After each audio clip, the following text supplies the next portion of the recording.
Hello बच्चों, नमस्कार। जय पीडब्ल्यू। सभी पीडब्ल्यू लवर्स को मेरा सलाम। बच्चे, मैं सुनील कुमार यादव, आपका स्काई सर, एक बार दोबारा से हाजिर हूं आप लोगों के सामने माइंड मैप सीरीज में लेकर एक complete chapter that is respiratory system. तो बच्चों, आज हम धमाल मचाने वाले हैं इस रेस्पिरेटरी सिस्टम वाले चैप्टर में।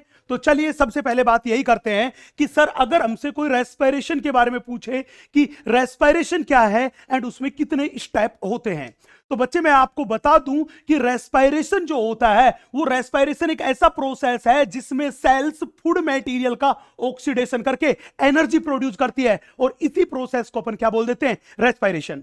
अब रेस्पिरेशन को देखें तो रेस्पिरेशन टोटल मिला के 5 स्टेप्स का प्रोसेस है। कितने स्टेप्स का प्रोसेस है? 5 स्टेप्स का। चलिए हम वन बाय वन करके बात करते हैं। रेस्पिरेशन का सबसे पहला स्टेप जो है उसे बोलते हैं ब्रीथिंग और वेंटिलेशन। ध्यान रखना, रेस्पिरेशन अलग बात एंड ब्रीथिंग अलग बात। तो ब्रीथिंग रेस्पिरेशन का फर्स्ट स्टेप है जिसमें आउटर एनवायरमेंट एंड लंग्स के बीच गैसियस एक्सचेंज होता है, और ये गैसियस एक्सचेंज सिंपल डिफ्यूजन के थ्रू होता है, मतलब इसमें कोई एटीपी खर्च नहीं होता। आउटर एनवायरमेंट से O2 रिच एयर का लंग्स में जाना उसको बोलते हैं इंस्पायरेशन, एंड लंग्स से CO2 रिच एयर का एनवायरमेंट में रिलीज होना उसे बोलते हैं एक्सपायरेशन। उसे क्या बोलते हैं? एक्सपायरेशन। मतलब अब एयर जो थी वो कहां आ चुकी है? लंग्स में आ चुकी है। अब रेस्पिरेशन का शुरू होता है सेकंड स्टेप। इस सेकंड स्टेप में गैसियस एक्सचेंज होता है, वो होता है between lungs and blood. Lungs and blood. Lungs से CO2, लंग्स से O2 जो थी वो तो जाती है डीऑक्सीजनेटेड ब्लड में, एंड डीऑक्सीजनेटेड ब्लड से CO2 जो आती है वो आती है लंग्स में। अरे डीऑक्सीजनेटेड ब्लड ने ऑक्सीजन ले ली एंड कार्बन डाइऑक्साइड दे दी, तो वो डीऑक्सीजनेटेड ब्लड जो था वो कैसे ब्लड में कन्वर्ट हो गया? अब वो कन्वर्ट हो गया अब ऑक्सीजनेटेड ब्लड में। And deoxygenated blood and lungs के बीच जो गैसियस एक्सचेंज हुआ इसे ही बोलते हैं एक्सटर्नल रेस्पिरेशन और एल्वियोलर वेंटिलेशन। एक्सटर्नल रेस्पिरेशन और एल्वियोलर वेंटिलेशन। अब ये जो ब्लड था, ये ब्लड जो था, इस ब्लड में हीमोग्लोबिन से ऑक्सीजन जुड़ चुकी है, और ये ऑक्सीजनेटेड ब्लड अब बॉडी में पंप कर दिया जाता है। मतलब ये ब्लड जो था ये गैस का क्या करेगा? ट्रांसपोर्ट। तो जब ब्लड गैस का ट्रांसपोर्ट करता है तो ये रेस्पिरेशन का थर्ड स्टेप है।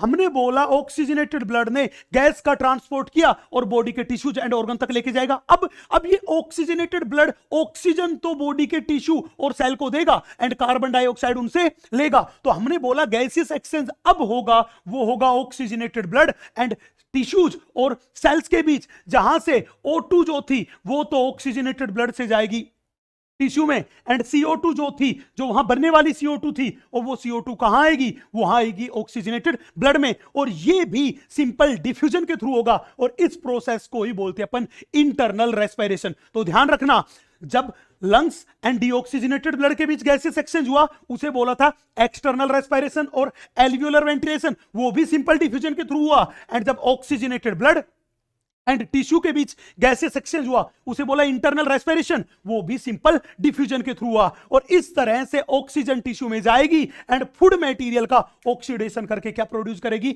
एनर्जी प्रोड्यूस करेगी, एंड वहां पे CO2 भी प्रोड्यूस होती है, जो कैसी होती है? हार्मफुल। और हमने बोला कि सेल्स में जाके ऑक्सीजन फूड मेटल का ऑक्सीडेशन करके एनर्जी प्रोड्यूस करती है। इसी को बोलते हैं रेस्पिरेशन का पांचवा एंड अंतिम step, that is cellular respiration. इस तरह से रेस्पिरेशन के टोटल कितने स्टेप हुए? 5 स्टेप हुए। अब सवाल था, सर अगर कोई हमसे पूछे कि आप हमें बताओ ह्यूमन बीइंग का जो रेस्पिरेटरी सिस्टम होता है उसके कितने पार्ट होते हैं? बेटा, ह्यूमन बीइंग का जो रेस्पिरेटरी सिस्टम है उसके 2 पार्ट है। पहले पार्ट को बोलते हैं रेस्पिरेटरी ट्रैक एंड दूसरा होता है लंग्स। रेस्पिरेटरी ट्रैक क्या होता है? आपको पता है, जब एनवायरनमेंट से हम एयर लेते हैं तो सबसे पहले कहां एंटर हुई? नोज की opening, that is external nozzle opening और एक्सटर्नल नोस्ट्रिल्स में, और इनसे होती हुई धीरे धीरे आगे बढ़ेगी एंड वो पहुंच जाएगी लंग्स की एल्वियोलाई में। तो एक्सटर्नल नोस्ट्रिल से लेके लंग्स के एल्वियोलाई तक का पूरा रास्ता क्या कहलाता है? Respiratory tract. क्या कहलाता है? Respiratory tract. तो सबसे पहले बात यही करते हैं कि सर रेस्पिरेटरी ट्रैक क्या होता है। हमने बोला एक्सटर्नल नोस्ट्रिल से लेके एल्वियोलाई ऑफ लंग्स तक का पूरा पार्ट क्या कहलाता है? Respiratory tract. अब उसके कौन कौन से पार्ट्स थे, बड़े ध्यान से देखना।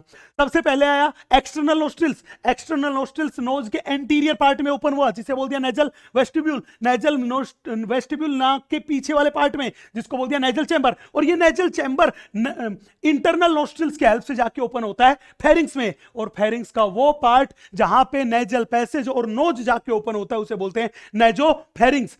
बेटा फेरिंग्स वाला पार्ट ग्लोटिस के थ्रू जाके ओपन होता है, वो ओपन होता है किसमें? लैरिंग्स में। किसमें? लैरिंग्स में। लैरिंग्स आगे जाके ओपन होता है ट्रेकिया में। ट्रेकिया जो थी वो आगे जाके ब्रांचेस में डिवाइडेड होगी, जिनको बोल दिया प्राइमरी ब्रोंकाई। प्राइमरी ब्रोंकाई आगे जाके डिवाइड हुआ, बनाया सेकेंडरी ब्रोंकाई। सेकेंडरी ब्रोंकाई आगे जाके डिवाइड हुआ, बनाया टर्सरी ब्रोंकाई। टर्सरी ब्रोंकाई ने आगे जाके डिवाइड होकर बनाया इनिशियल ब्रोंकियोल। इनिशियल ब्रोंकियोल ने आगे जाके बनाया टर्मिनल ब्रोंकियोल्स। टर्मिनल ब्रोंकियोल्स ने आगे जाके बनाया रेस्पिरेटरी ब्रोंकियोल्स, फिर आया एल्वियोलर डक्ट, फिर आया एट्रिया, फिर आया एल्वियोलर सेक, और फिर आया एल्वियोलाई। तो मैंने कहा ये पूरा का पूरा रेस्पिरेटरी ट्रैक्ट था, from external nostrils to alveoli of lungs. और ये जो एल्वियोलाई ऑफ लंग्स थे एग्जैक्टली में यही लंग्स की स्ट्रक्चरल एंड फंक्शनल यूनिट है। मतलब ब्लड एंड लंग्स के बीच जब गैसेस एक्सचेंज होता है तो मैक्सिमम गैसेस एक्सचेंज कहां होता है? एल्वियोलाई पे। इसलिए मैं कहूं कि एल्वियोलाई मेन और primary site of gases exchange है बिटवीन लंग्स एंड ब्लड। अब ये पूरा का पूरा रेस्पिरेटरी ट्रैक था, इसको हमने दो पार्ट में डिवाइड कर लिया। कितने पार्ट में डिवाइड कर दिया? दो पार्ट में। कौन से दो पार्ट थे? देखो बच्चे, इस एक्सटर्नल नोस्ट्रिल से लेके और टर्मिनल ब्रोंकियोल्स तक के पूरे पार्ट को हमने बोल दिया कंडक्शन जोन। कौन सा जोन बोल दिया? Conduction zone. ये वो पार्ट था जो कि ब्लड के साथ गैसेस एक्सचेंज नहीं कर रहा था। इसका काम था कि बाहर की एयर को ट्रांसपोर्ट करके रेस्पिरेटरी ट्रैक के दूसरे part that is exchange zone तक लेके आना। तो हमने बोला कि रेस्पिरेटरी ट्रैक के कितने पार्ट? दो पार्ट। पहला पार्ट एक्सटर्नल नोस्ट्रिल से लेकर टर्मिनल ब्रोंकियोल तक का कंडक्शन जोन, एंड दूसरा रेस्पिरेटरी ब्रोंकियोल से एल्वियोलाई तक का एक्सचेंज जोन। ध्यान रखना ये कंडक्शन जोन कभी भी ब्लड के साथ गैसेस एक्सचेंज नहीं करता। इसका मेन काम है गैसेस का ट्रांसपोर्ट करना। कहां तक करना? एक्सचेंज जोन तक करना। उसके अलावा इसका क्या काम है? एयर का फिल्ट्रेशन करना, कि उसमें कोई डस्ट पार्टिकल्स और हार्मफुल पार्टिकल्स प्रेजेंट है तो उन्हें फिल्टर करना। तीसरा जो एक्सटर्नल एयर थी वो ड्राई एयर थी, उस ड्राई एयर को मॉइस्ट एयर में कन्वर्ट करना, that is humidification of air. वो भी किसका फंक्शन है? वो फंक्शन है कंडक्शन जोन का। एंड अंतिम बात करूं मैं तो एक्सटर्नल एयर के टेंपरेचर को बॉडी के टेंपरेचर के बराबर बनाना, मतलब ये इक्वलाइज करता है external air temperature to body temperature. ये सारे काम किसके हैं? ये सारे काम है कंडक्शन जोन की। सवाल था सर फिर एक्सचेंज जोन का क्या काम? अरे नाम से ही पता चल रहा है एक्सचेंज जोन। इस एक्सचेंज जोन का काम क्या था? इस एक्सचेंज जोन का काम था वो था ब्लड एंड लंग्स के बीच गैसेस एक्सचेंज करवाना। तो हमने बोला ब्लड एंड लंग्स के बीच गैसेस एक्सचेंज का काम कौन सा करता है? एक्सचेंज जोन करता है। लेकिन उसमें भी मैक्सिमम गैसेस एक्सचेंज कौन करवाता है? वो करवाता है एल्वियोलाई। इसीलिए तो एल्वियोलाई को बोलते हैं लंग्स की स्ट्रक्चरल एंड फंक्शनल यूनिट। बोलो हाँ कि ना। अब ध्यान रखना कि अगर हम इस कंडक्शन जोन के बारे में स्टडी करें तो कंडक्शन जोन में हमने ट्रेकिया से लेके इनिशियल ब्रोंकियोल तक स्टडी किया। तो क्या देखा? इस वाले पार्ट में सीलिया प्रेजेंट थे, मतलब सीलिएटेड एपिथेलियम है। यहां पे म्यूकस ग्लैंड प्रेजेंट थी, मतलब ग्लैंडुलर एपिथेलियम है। बोलो हाँ कि ना। उसके साथ साथ यहां पे इनकंप्लीट कार्टिलेजिनस रिंग थी। ये इनकंप्लीट कार्टिलेजिनस रिंग जो थी ये इंग्लिश के अल्फाबेट सी की शेप की थी एंड हाईलाइन कार्टिलेज की बनी हुई रिंग थी। ये एग्जैक्टली में इन्हें सपोर्ट प्रोवाइड कर रही थी, इन्हें कोलैप्स होने से बचाने का काम कर रही थी। लेकिन इस पूरे के पूरे कंडक्शन जोन को आप देखोगे तो पूरे के पूरे कंडक्शन जोन में इनकंप्लीट कार्टिलेजिनस रिंग प्रेजेंट नहीं होती। अरे कंडक्शन जोन का ही last part that is terminal bronchioles है। यहां ना तो सीलिया होते हैं, ना ही म्यूकस ग्लैंड होती है एंड ना ही इनकंप्लीट कार्टिलेजिनस रिंग होती है। तो अगर कोई कहे कि ट्रेकिया से लेकर टर्मिनल ब्रोंकियोल्स तक cilia, mucus gland and incomplete cartilaginous ring present होती है तो आप कहोगे नहीं, एकदम गलत बात है, क्योंकि टर्मिनल ब्रोंकियोल्स वाले पार्ट में ना तो सीलिया होते हैं, ना म्यूकस ग्लैंड होती है एंड ना ही इनकंप्लीट कार्टिलेजिनस रिंग होती है। सेम यही चीज जब हमने स्टडी किया एक्सचेंज जोन तो यहां पे भी cilia completely absent, mucus gland completely absent, cartilaginous rings completely absent. यहां पर तो एपिथेलियम जो थी वो थी सिंपल स्क्वेमस एपिथेलियम। और याद करो टिश्यू में तुमने पढ़ा होगा कि सिंपल स्क्वेमस एपिथेलियम जो होती है उसमें फ्लैट सेल की एक बहुत पतली सी लेयर होती है जिसकी बाउंड्री होती है वो होती है इर्रेगुलर बाउंड्री। तो इसीलिए एनसीईआरटी ने एल्वियोलाई में लिखा है कि एल्वियोलाई ने लिखा है कि ये क्या है, तो उसने लिखा है ये अपने पास है थिन इरेगुलर, ये अपने पास है थिन एंड इरेगुलर वॉल वाली स्ट्रक्चर है, thin and irregular walled structure है जिसमें ब्लड सर्कुलेशन भी प्रेजेंट होता है, that is thin irregular walled and vascularized structure है क्या, एल्वियोलाई। चले भैया अपन आगे, अब अपन थोड़ा सा आगे मूव करते हैं बच्चे। अब अपन बात करते हैं नेजल पैसेज, फेरिंग्स वगैरह के बारे में, बड़े ध्यान से देखिएगा बच्चे। ये कोई ह्यूमन बीइंग है, हमने बात किया इस ह्यूमन बीइंग का ये वाला जो पार्ट है ये इसकी बक्कल कैविटी है, बक्कल कैविटी के ऊपर वाला पार्ट है अपर लिप, और आपने क्या देखा कि अपर लिप के ऊपर ही नोज की वन पेयर ओपनिंग प्रेजेंट है जिन्हें बोलते हैं एक्सटर्नल नोस्ट्रिल्स। तो ह्यूमन बीइंग में एक्सटर्नल नोस्ट्रिल्स कहां प्रेजेंट है, अपर लिप के ऊपर। ये एक्सटर्नल नोस्ट्रिल्स जो होते हैं ये आगे जाके कंटिन्यू होते हैं, वो कंटिन्यू होते हैं नेजल पैसेज में, और नेजल पैसेज जो था वो इंटरनल नोस्ट्रिल्स के थ्रू जाके खुलता है फेरिंग्स में। आपको बता दूं इस फेरिंग्स को फूड एंड एयर का कॉमन पाथ बोला जाता है। क्यों, क्योंकि जब हम खाना खाते हैं तो वो भी फेरिंग से होके गुजरता है, और जब अपन ब्रीथ करते हैं तो एयर भी फेरिंग से होके गुजरती है, इसलिए फेरिंग्स को बोलते हैं common path for food and air. बोलो हाँ कि ना। अब ये फेरिंग्स वाला पार्ट था, इसमें दो ओपनिंग है, एक ओपनिंग तो है ग्लोटिस जो कि रेस्पिरेटरी ट्रैक की ओपनिंग है, दूसरी ओपनिंग है मेरे पास गैलेट जो कि फूड पाइप और मैं कहूं डाइजेस्टिव ट्रैक की ओपनिंग है। तो जब भी बोले अपने पास फेरिंग्स में कितनी ओपनिंग, दो, ग्लोटिस रेस्पिरेटरी ट्रैक की ओपनिंग, गैलेट फूड पाइप और मैं कहूं डाइजेस्टिव ट्रैक की ओपनिंग। गैलेट आगे जाके कंटिन्यू हुआ किसमें, इसोफेगस में, एंड ये ग्लोटिस आगे जाके खुला लैरिंग्स में। आपको बता दूं ये लैरिंग्स जो है इसी को अपन बोलते हैं साउंड बॉक्स और वॉइस बॉक्स, जो कि कार्टिलेजिनस स्ट्रक्चर है, मतलब कार्टिलेज से बनी हुई है। तो मैं ये कह दूं कि ग्लोटिस किसकी ओपनिंग है, ओपनिंग ऑफ लैरिंग्स क्या है, मेरे पास ग्लोटिस है। अब इस ग्लोटिस के ऊपर आपको ये ब्लू कलर की एक लीफ लाइक स्ट्रक्चर दिखाई दे रही होगी, एग्जैक्टली हम इसको बोलते हैं एपिग्लोटिस। एपिग्लोटिस एक इलास्टिक कार्टिलेजिनस स्ट्रक्चर है, दैट इज इलास्टिक कार्टिलेज की बनी हुई एक फ्लेक्सिबल स्ट्रक्चर है कि जब हम फूड मटेरियल को निगलते हैं तो फूड मटेरियल कहां से पास हुआ, पहले ग्लोटिस से, और उसके बाद कहां गया, गैलेट पे। तो जब फूड मटेरियल ग्लोटिस के ऊपर से गुजरता है तो यह एपिग्लोटिस इस ग्लोटिस को ढक लेता है ताकि फूड पार्टिकल रेस्पिरेटरी ट्रैक में एंटर नहीं हो पाए। तो जब भी पूछे कि एपिग्लोटिस क्या काम करता है तो आप कहोगे फूड को निगलते टाइम पे ग्लोटिस को ढक के फूड पार्टिकल्स की रेस्पिरेटरी ट्रैक में एंट्री को रोकने का काम करता है कौन, एपिग्लोटिस। अब ये एपिग्लोटिस किसको ढक रहा है, ग्लोटिस को। ग्लोटिस किसकी ओपनिंग है, लैरिंग्स की। लैरिंग्स को बोला साउंड बॉक्स जो कि वॉइस प्रोड्यूस करने का काम करता है, और हमें वॉइस प्रोड्यूस होती है बेटा वो एक्सपायरेशन के टाइम पे प्रोड्यूस होती है। कब होती है, एक्सपायरेशन के टाइम पे। अब ये जो लैरिंग्स था ये आगे जाके कंटिन्यू होता है, वो होता है ट्रेकिया में। किस में जाके कंटिन्यू होता है, आगे ट्रेकिया में। मतलब ये वाली स्ट्रक्चर है लैरिंग्स, तो यहां से शुरू हो गई ट्रेकिया। क्या हो गई, ट्रेकिया। अब ये ट्रेकिया जो है ये एक स्ट्रेट ट्यूब्यूल है जिसकी लंबाई है वो है 10 to 12 सेंटीमीटर। चलिए अपन डायग्राम के थ्रू देखते हैं, बड़े ध्यान से देखिए। अपने बोला ये व्हाइट वाली जो मेरे पास है ये ट्रेकिया है। ट्रेकिया यहां नेक से शुरू हुई, नेक से ट्रेकिया शुरू हुई जिसकी लेंथ मैंने बोला 10 to 12 सेंटीमीटर, मतलब ये लगभग जाके इस जगह पे जाके खत्म होगी। अरे हाँ कि ना, यहां पॉइंट पे जाके ट्रेकिया खत्म होगी। ये वाला पॉइंट जो था यहां पे जाके ट्रेकिया खत्म हुई और ट्रेकिया दो ब्रांचेज में डिवाइड होगी। कितनी ब्रांचेज में, दो ब्रांचेज में।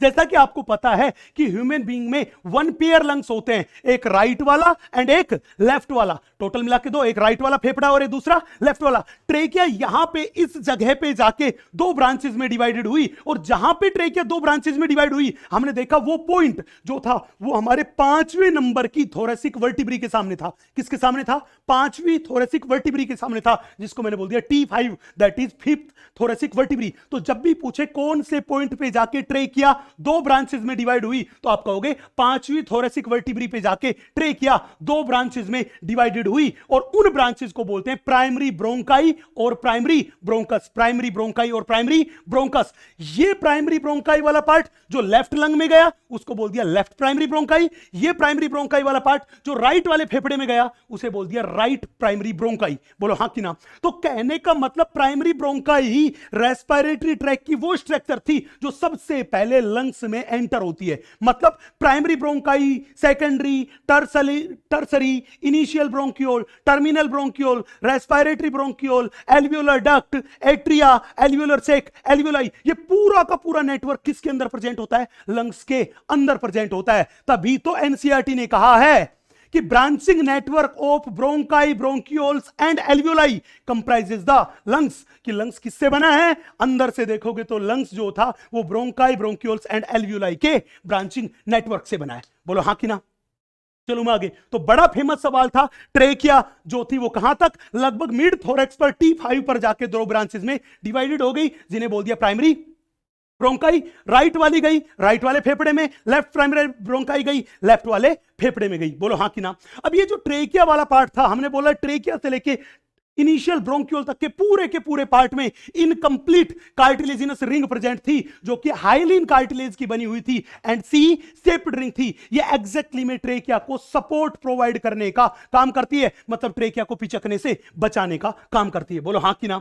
अब हमने देखा कि जो ही प्राइमरी ब्रोंकाई लंग्स में एंटर हुआ, ये जाके डिवाइडेड हो गया ब्रांचेस में, that is secondary bronchi, tertiary bronchi, initial bronchiole, terminal bronchiole, respiratory bronchiole, alveolar duct, atria, alveolar sac and alveoli. तो हमने बोला ये जो अपन ने येलो कलर के कुछ बनाए, ये अपने पास से ब्रोंक्यूल्स, लास्ट में जाके इनसे क्या बने? ये बने एल्वियोलाई। बेटा ये जो दिखाई दे रही है अपने पास एल्वियोलाई है, और इन एल्वियोलाई को ही बोलते हैं लंग्स की स्ट्रक्चरल एंड फंक्शनल यूनिट। आपको ये बता दूं मैं कि ये एल्वियोलाई को ही बोलते हैं लंग्स की स्ट्रक्चरल एंड फंक्शनल यूनिट, और दोनों फेफड़ों में टोटल मिला के 300 मिलियन एल्वियोलाई प्रेजेंट है, जो कि लंग्स का सरफेस एरिया बढ़ाने का काम करते हैं, ताकि गैसियस एक्सचेंज ज्यादा से ज्यादा हो पाए। चले भैया, अब हमने बोला कि अब अपन बात करते हैं, वो बात शुरू करते हैं लंग्स के बारे में। बच्चे लंग्स जो होते हैं वो ह्यूमन बीइंग में होते हैं दो, दैट इज वन पेयर, एक राइट वाला एंड एक लेफ्ट वाला। राइट वाले लंग का साइज बड़ा एंड लेफ्ट वाले का छोटा। लंग्स जो होते हैं वो इस thoracic cavity and thoracic chamber में लोकेटेड होते हैं। अरे हाँ कि ना? और thoracic cavity and thoracic chamber जो था, ये एनाटोमिकली एयर टाइट चैम्बर है, एनाटोमिकली एयर टाइट चैम्बर है। सवाल था सर इस थोरेसिक चैम्बर का फॉर्मेशन कौन करता है? बेटा एनसीईआरटी माता कहती है कि ये वाला पार्ट थोरेक्स वाला पार्ट है, ये थोरेसिक चैम्बर है, और इस थोरेसिक चैम्बर का डोर्सल सरफेस पे फॉर्मेशन करती है वर्टेब्रल कॉलम, वेंट्रल सरफेस पे फॉर्मेशन करती है वो करती है स्टर्नम, लेटरल सरफेस पे करती है रिब्स, लेटरल सरफेस पे करती है रिब्स, पोस्टीरियर पार्ट में यहां प्रेजेंट है मस्कुलर डायफ्राम, जो कि एक इंस्पायरेटरी मसल है। ये फॉर्मेशन करती है किसका? थोरेसिक चैम्बर का, और थोरेसिक चैम्बर में ही लोकेटेड होते हैं हमारे लंग्स। अरे हाँ कि ना? तो हमने बोला कि ये व्हाइट वाला जो मेरे पास था, ये तो अपने पास है कट एंड ऑफ रिब्स, ये नीचे की साइड ये जो बना दिया ब्लू वाला, ये अपने पास है डायफ्राम, और ये थोरेक्स वाले पार्ट में रहे दोनों के दोनों लंग्स, एक राइट वाला एंड दूसरा लेफ्ट वाला। दोनों लंग्स के बीच के स्पेस को बोलते हैं बेटा मेडिएस्टिनम, और इस मेडिएस्टिनम में ही लोकेटेड होता है आवर हार्ट, आवर हार्ट। अब ये हार्ट जो होता है ये थोड़ा सा शिफ्टेड होता है, टिल्टेड होता है टुवर्ड्स लेफ्ट साइड, तो जिसकी वजह से लेफ्ट वाले फेफड़े पे ये कंप्रेशन लगाता है, और इसके कंप्रेशन की वजह से लेफ्ट वाले फेफड़े पे एक डिप्रेशन बन जाता है, जिसको बोलते हैं कार्डियक नोच। तो जब भी बोले कार्डियक नोच किसके कंप्रेशन की वजह से बना, आप कहोगे लंग्स के कंप्रेशन की वजह से बना। कौन से फेफड़े में? लेफ्ट वाले फेफड़े में। कौन सी सरफेस पे? आउटर सरफेस पे कि इनर पे? तो ये वाली तो फेफड़े की आउटर सरफेस, और ये वाली कौन सी? Inner surface, that is inner surface of left lung पे बना। बोलो हाँ कि ना? अब हमने क्या काम किया, एक फेफड़े को बाहर निकाला और स्टडी किया, तो क्या देखा कि फेफड़ा जो है वो थोरेसिक चैम्बर में है, और फेफड़े के around double layered covering present है, और उस डबल लेयर्ड कवरिंग को बोलते हैं प्लूरा और प्लूरल मेम्ब्रेन। तो each lung is enclosed bye double layered covering, जिसको बोला प्लूरा और प्लूरल मेम्ब्रेन, और इन प्लूरल मेम्ब्रेन के बीच के स्पेस को बोलते हैं प्लूरल कैविटी, जिसमें प्लूरल फ्लूइड भरा होता है। और ये प्लूरल फ्लूइड है, ये एक लुब्रिकेटिंग एजेंट है, जिसका काम है लंग्स की सरफेस पे फ्रिक्शन को रिड्यूस करना, फ्रिक्शन को कम करना। यही काम किसका था? यही काम था बेटा प्लूरल फ्लूइड का। चले भैया अपन आगे, अब अपन थोड़ा सा आगे मूव करते हैं। जैसा कि हमने बताया कि लंग्स की स्ट्रक्चरल एंड फंक्शनल यूनिट कौन सी थी? एल्वियोलाई। तो अब एग्जैक्टली में हम यहां पे बात जो आपके सामने कर रहे हैं वो बात करेंगे किसके बारे में? एल्वियोलाई के बारे में। देखिएगा बड़े ध्यान से बच्चे, ये हमने आपके सामने बनाया, ये एक एल्वियोलाई बनाया, और मैंने पहले बोला था कि एनसीईआरटी ने एल्वियोलाई में लिख रखा है thin irregular walled vascularized structure. Thin है, इरेगुलर वॉल है एंड वेस्कुलराइज्ड, मतलब उसमें ब्लड सर्कुलेशन प्रेजेंट है। बच्चे एल्वियोलाई को देखें तो एल्वियोलाई की वॉल जो थी, इस वॉल में ये एपिथेलियम व्हाइट वाली दिखाई दे रही है, ये है सिंपल स्क्वेमस एपिथेलियम, और सिंपल स्क्वेमस एपिथेलियम है, इसलिए एल्वियोलाई की वॉल कैसी है? थिन एंड बाउंड्री कैसी है, इरेगुलर। बोलो हाँ कि ना। हमने क्या देखा, ये सिंपल स्क्वेमस एपिथेलियम है और ये रहा इसकी वॉल में, ये जो आपको पर्पल कलर की दिखाई दे रही, ये अपने पास है blood capillary, that is alveolar blood capillaries. और ये जो अपने रेड रेड बताया, ये ब्लड कैपिलरीज के अंदर का ब्लड जिसमें प्रेजेंट है आरबीसीज। हमने क्या देखा कि बाहर की एयर आएगी, वो कहां आएगी, इस एल्वियोलाई की कैविटी में आएगी, जिसको बोला एल्वियोलर कैविटी। अब ध्यान से सुनना, अगर एल्वियोलाई की वॉल में ये जो सिंपल स्क्वेमस एपिथेलियम थी, अगर इसको देखूं तो इस सिंपल स्क्वेमस एपिथेलियम वाले में मोस्टली सेल तो फ्लैट सेल्स है, जिन्हें बोलते हैं न्यूमोसाइट फर्स्ट। जिन्हें क्या बोलते हैं, न्यूमोसाइट फर्स्ट। और ये न्यूमोसाइट फर्स्ट जो है, ये फ्लैट सेल है, स्क्वेमस सेल है, ये गैसियस एक्सचेंज में हेल्प करती है। लेकिन इन फ्लैट सेल के बीच बीच में कुछ क्यूबोइडल सेल्स हमें दिखाई दी। उन क्यूबोइडल सेल्स की सरफेस पर माइक्रोविलाई भी क्या थे, प्रेजेंट। और ये क्यूबोइडल सेल जो है एग्जैक्टली में ये लेसिथिन फोस्फोलिपिड का सिक्रीशन करती है, और उस लेसिथिन फोस्फोलिपिड को क्या बोलते हैं, सरफेक्टेंट। वो सरफेक्टेंट क्या काम करता है, वो एल्वियोलाई की सरफेस पे प्रेजेंट एल्वियोलर फ्लूइड के सरफेस टेंशन को कम कर देता है, जिससे एल्वियोलाई पिचक नहीं पाता। तो सरफेक्टेंट एल्वियोलर फ्लूइड के सरफेस टेंशन को घटा के एल्वियोलाई को पिचकने से बचाता है, और इसका सिक्रीशन कौन करती है, न्यूमोसाइट सेकंड। अगली बात, हमने देखा कि इस एल्वियोलाई में कुछ ये येलो कलर की सेल्स दिखाई दे रही है। इन येलो कलर की सेल्स को बोलते हैं डस्ट सेल्स। कौन सी सेल्स बोलते हैं, डस्ट सेल्स। एग्जैक्टली में जब हम सांस लेते हैं, ब्रीथ लेते हैं, तो एयर के साथ डस्ट पार्टिकल्स के आने के चांस है। अब उन मोस्टली डस्ट पार्टिकल्स को तो जनरली कंडक्शन जोन रोक लेता है, लेकिन फिर भी अगर कोई डस्ट पार्टिकल यहां पे पहुंच जाता है, तो ये डस्ट सेल फेगोसाइटिक सेल है, ये डस्ट पार्टिकल को खाएगी एंड खा के क्या कर देगी, डिस्ट्रॉय कर देगी। बोलो हाँ कि ना। इतनी सी बात के बाद दोस्त हम शुरू करते हैं मेन कहानी। हमने बोला बाहर की एयर आई और वो कहां भरी हुई है, इस एल्वियोलर कैविटी में भरी हुई है। और हमें पता था कि एल्वियोलाई ही ब्लड के साथ गैसियस एक्सचेंज की मेन साइट थी। हमने बोला ये ब्लड वेसल थी, ब्लड कैपिलरी थी। बोलो हाँ कि ना। तो अगर एल्वियोलाई की कैविटी से ऑक्सीजन जाएगी तो कहां जाएगी, इस व्हाइट कलर की एपिथेलियम को क्रॉस करेगी, भरे हुए ग्रीन वाले मटेरियल को क्रॉस करेगी, फिर ब्लड कैपिलरी की वॉल को क्रॉस करेगी, तभी तो ब्लड में जाएगी। बोलो हाँ कि ना। इसी तरह ब्लड से CO2 जाएगी तो पहले इस पर्पल वाली लेयर को क्रॉस करेगी, फिर इस ग्रीन वाले मटेरियल को क्रॉस करेगी, फिर इस व्हाइट वाली लेयर को क्रॉस करेगी, तभी तो एल्वियोलाई की कैविटी में आ पाएगी। तो मैंने ये कहा कि एल्वियोलाई एंड ब्लड के बीच जब गैसियस एक्सचेंज होता है तो टोटल वो कितनी लेयर को क्रॉस करके गैस जाती है, 3 लेयर को। यहां पे देखते हो कौन कौन सी लेयर थी, व्हाइट वाली epithelium of alveolar wall, green वाली बेसमेंट सबस्टेंस, एंड ये पर्पल वाली क्या है, ये मेरे पास है एपिथेलियम ऑफ एल्वियोलर कैपिलरी। और ब्लड कैपिलरी की जो एपिथेलियम थी, वॉल की जो एपिथेलियम थी, वो क्या थी, सिंपल स्क्वेमस एपिथेलियम, जिसे अपन बोलते थे एंडोथेलियम। तो 3 लेयर को क्रॉस किया, epithelium of alveolar wall, basement substance and epithelium of alveolar capillary. इन तीनों को मिला के अपन बोलते हैं डिफ्यूजन मेम्ब्रेन, क्योंकि जब भी गैस का डिफ्यूजन होगा तो वो इन 3 लेयर को ही क्रॉस करके होगा। तो जब भी बोले डिफ्यूजन मेम्ब्रेन कितनी लेयर से बनी हुई है, 3 से, एल्वियोलर वॉल की epithelium, basement substance and epithelium of alveolar blood capillary, जिसको बोलते हैं एंडोथेलियम। इन तीनों से मिलकर बनती है डिफ्यूजन मेम्ब्रेन। और बच्चे ये डिफ्यूजन मेम्ब्रेन की मोटाई 1 mm से भी कम होती है, लेस देन 1 mm थिक होती है। बोलो हाँ कि ना। ध्यान रखना, डिफ्यूजन मेम्ब्रेन जितनी पतली होगी गैसियस एक्सचेंज उतना ज्यादा होगा, गैसों का डिफ्यूजन उतना आसानी से होगा, और जितनी मोटी होगी गैसियस एक्सचेंज में उतनी ज्यादा दिक्कत आएगी। बोलो हाँ कि ना। अपन थोड़ा सा आगे मूव करते हैं। अब बात करते बेटा, बात करते ब्रीथिंग के बारे में। जैसा कि मैंने आपको बताया था कि रेस्पिरेशन अलग बात एंड ब्रीथिंग अलग बात। ब्रीथिंग तो रेस्पिरेशन का फर्स्ट स्टेप है, जबकि रेस्पिरेशन एक कॉम्प्लेक्स प्रोसेस है जो कुल मिला के 5 स्टेप्स में कंप्लीट हुआ। बोलो हाँ कि ना।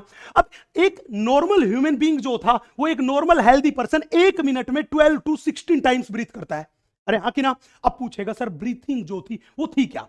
बेटा अगर कोई पर्सन एक बार ब्रीथिंग करेगा तो वो एक बार तो करेगा इंस्पायरेशन एंड एक बार क्या करेगा, एक्सपायरेशन। आपको पता है इंस्पायरेशन में O2 रिच एयर जो थी वो एनवायरमेंट से कहां एंटर होती है, लंग्स में एंटर होती है। एक्सपायरेशन में क्या होता है, CO2 रिच एयर जो थी वो लंग्स से कहां रिलीज होती है, एनवायरमेंट में रिलीज होती है। पहली बात। दूसरी बात, जब इंस्पायरेशन करवाया जाता है तो इंस्पायरेशन के टाइम पे कुछ मसल्स में कॉन्ट्रैक्शन करवाने की जरूरत है, और वो मसल्स जिनमें इंस्पायरेशन के टाइम पे कॉन्ट्रैक्शन करवाते हैं उन्हें बोलते हैं इंस्पायरेटरी मसल्स, जिनमें पहली मसल जो थी वो थी डायफ्राम एंड दूसरी मसल थी एक्सटर्नल इंटरकोस्टल मसल, जिसको बोलते हैं EICM। EICM एंड डायफ्राम में क्या होता है, कॉन्ट्रैक्शन, जिसकी वजह से क्या होता है, इंस्पायरेशन। बोलो हाँ कि ना। जबकि एक्सपायरेशन में, नॉर्मल एक्सपायरेशन में कभी भी मसल में कॉन्ट्रैक्शन करवाने की जरूरत नहीं है। नॉर्मल एक्सपायरेशन तो इन इंस्पायरेटरी मसल के रिलैक्सेशन से ही हो जाएगा। मतलब जो ही इंस्पायरेटरी मसल होगी रिलैक्स, तुरंत के तुरंत क्या हो जाएगा, एक्सपायरेशन हो जाएगा।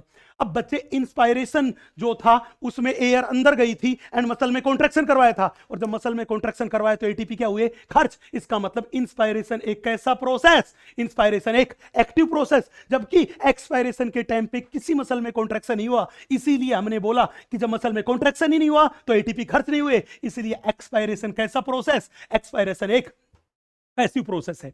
बच्चे इंस्पायरेशन करने में 2 सेकंड का टाइम लगता है एंड एक्सपायरेशन करने में 3 सेकंड का टाइम लगता है। तो मैं बात करके चलूं कि एक तरह से बोलूं कि एक ब्रीथ को कंप्लीट करने में टोटल कितने सेकंड्स का टाइम लगा बेटा, 5 सेकंड्स का टाइम लगा। ठीक है जी, आगे देखिए कहानी। सवाल था सर आप ये बताइए कि इंस्पायरेशन की मैकेनिज्म क्या है। बच्चे देखिए, हमने बोला ये थोरेसिक चैम्बर है, ये थोरेसिक चैम्बर है, डोर्सल सरफेस पे वीसी बोले तो वर्टिब्रल कॉलम, नीचे की साइड ये डोम शेप डायफ्राम, आगे की साइड स्टर्नम, ये डॉट डॉट लगा दिए, ये अपने पास लेटरल साइड में प्रेजेंट रिब्स है, और इसके अंदर ये रहा लंग्स, और ये लंग्स की है कैविटी। अब बोला कि इंस्पायरेशन कैसे होता है। बेटा इंस्पायरेशन जब होता है तो इंस्पायरेशन के टाइम पे सबसे पहले इंपल्स पहुंचते हैं डायफ्राम के पास, और जो ही डायफ्राम में कॉन्ट्रैक्शन होगा तो ये डोम शेप डायफ्राम जो था ये फ्लैट हो जाएगा। कैसा हो जाएगा, फ्लैट। मतलब ये डोम शेप डायफ्राम क्या हो जाएगा, फ्लैट, और ये नीचे की तरफ आएगा। जो ही डोम शेप डायफ्राम फ्लैट होगा, डायफ्राम में कॉन्ट्रैक्शन होगा, तो थोरेसिक चैम्बर जो था उसका volume antero posterior axis, anterior posterior axis पे क्या होगा, इंक्रीज। तो बड़ा फेमस क्वेश्चन है कि डायफ्राम में कॉन्ट्रैक्शन होता है तो थोरेसिक कैविटी का वॉल्यूम कहां इंक्रीज होता है, आप कहोगे एंटेरो पोस्टीरियर एक्सिस पे इंक्रीज होता है। उसके बाद कॉन्ट्रैक्शन शुरू होगा, तुरंत बाद वो होगा ईआईसीएम में। जब भी ईआईसीएम में कॉन्ट्रैक्शन होगा, रिब्स एंड स्टर्नम जो थे वो ऊपर की साइड एंड बाहर की side upward and outward movement करेंगे। अरे जब वो अपवर्ड एंड आउटवर्ड मूवमेंट करेंगे तो ये वाला जो पोर्शन था ये यहां से इधर की साइड शिफ्ट होगा। जब इधर की साइड शिफ्ट होगा तो थोरेसिक कैविटी और थोरेसिक चैम्बर का वॉल्यूम कौन सी एक्सिस पे, डोर्सो वेंट्रल एक्सिस पे इंक्रीज होगा। तो बड़ा फेमस सवाल, डायफ्राम में कॉन्ट्रैक्शन होगा तो थोरेसिक चैम्बर का वॉल्यूम इंक्रीज होगा एंटेरो पोस्टीरियर एक्सिस पे। ईआईसीएम में कॉन्ट्रैक्शन होगा तो थोरेसिक चैम्बर का वॉल्यूम इंक्रीज होगा, वो होगा डोर्सो वेंट्रल एक्सिस पे। मतलब ये दोनों की दोनों इंस्पायरेटरी मसल थी, जब इनमें कॉन्ट्रैक्शन हुआ तो थोरेसिक चैम्बर का वॉल्यूम क्या हुआ, इंक्रीज। अब बेटा हम डायरेक्टली कभी भी लंग्स का वॉल्यूम इंक्रीज नहीं कर सकते क्योंकि हमारे लंग्स में मसल्स नहीं है। तो जैसा वॉल्यूम में चेंज आएगा थोरेसिक चैम्बर में, बिल्कुल वैसा ही चेंज किस में दिखाई देगा, लंग्स के वॉल्यूम में। मतलब थोरेसिक चैम्बर का वॉल्यूम बढ़ेगा तो लंग्स का भी बढ़ेगा, थोरेसिक चैम्बर का घटेगा तो लंग्स का भी घटेगा। बिल्कुल एनसीईआरटी माता की लाइन है। तो यहां पे इन दोनों की वजह से थोरेसिक चैम्बर का वॉल्यूम क्या किया, बढ़ाया। तो ऐसा ही चेंज किस में देखने को मिला, लंग्स के वॉल्यूम में। तो लंग्स का वॉल्यूम भी बढ़ा। अरे जब लंग्स का वॉल्यूम बढ़ गया लेकिन भरी हुई गैस का अमाउंट तो पहले के बराबर है, तो मैंने कहा लंग्स के अंदर जो भरी हुई गैस है उसकी वजह से जो दबाव लगता है उसे बोलते हैं इंट्रा पल्मोनरी प्रेशर। जब लंग्स का वॉल्यूम बढ़ गया और गैस का अमाउंट कांस्टेंट था तो मैंने बोला इंट्रा पल्मोनरी प्रेशर क्या हुआ, कम। इंट्रा पल्मोनरी प्रेशर क्या हुआ, कम। अब हमारे पास एटमॉस्फेरिक प्रेशर तो 760 mmHg है, लेकिन लंग्स के अंदर एयर का प्रेशर 760 mmHg से क्या हुआ, कम। मतलब यह हुआ कि intra pulmonary pressure is less than AP. AP का मतलब एटमॉस्फेरिक प्रेशर से क्या हो गया, कम। तो मैं कह दूं कि लंग्स के अंदर का प्रेशर जो है वो एनवायरमेंट के प्रेशर के कंपैरिजन में नेगेटिव प्रेशर है, और गैसेस कहां मूव करती है, हमेशा higher pressure to lower pressure. मतलब अब वो टाइम था जहां से एटमॉस्फेरिक एयर जो थी वो किसके अंदर डिफ्यूज होगी, लंग्स के अंदर डिफ्यूज होगी। तो उसी को अपन बोलते हैं इंस्पायरेशन।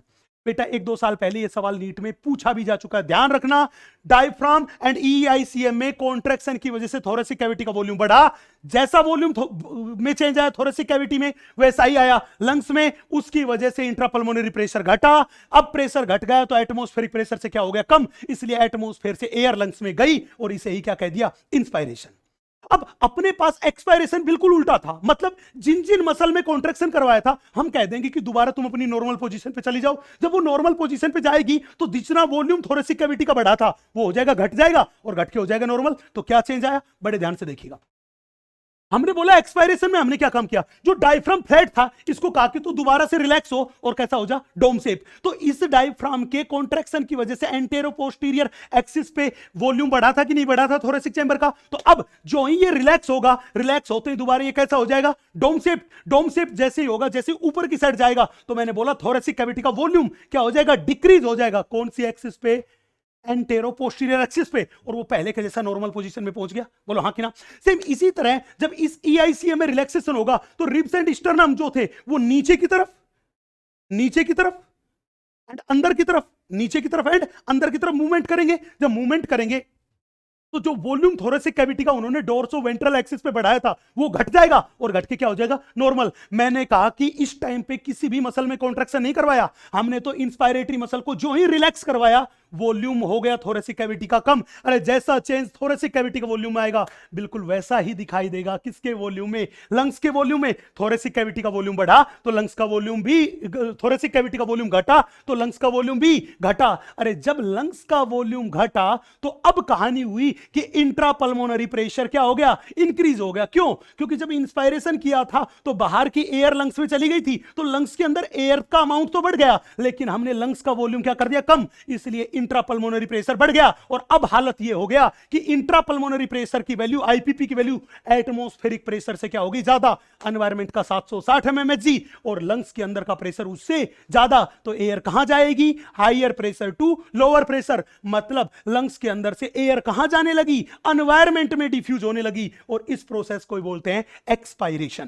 क्या बोलते हैं, एक्सपायरेशन। तो ये बिल्कुल स्टेप बाय स्टेप हमने लिख दिया है, आपको ये अच्छे से याद रखना है। चले जी आगे, अब कहानी सुनिए थोड़ी सी आगे की। अब सवाल था सर गैसेस एक्सचेंज जो है वो गैसेस एक्सचेंज के बारे में बताइए।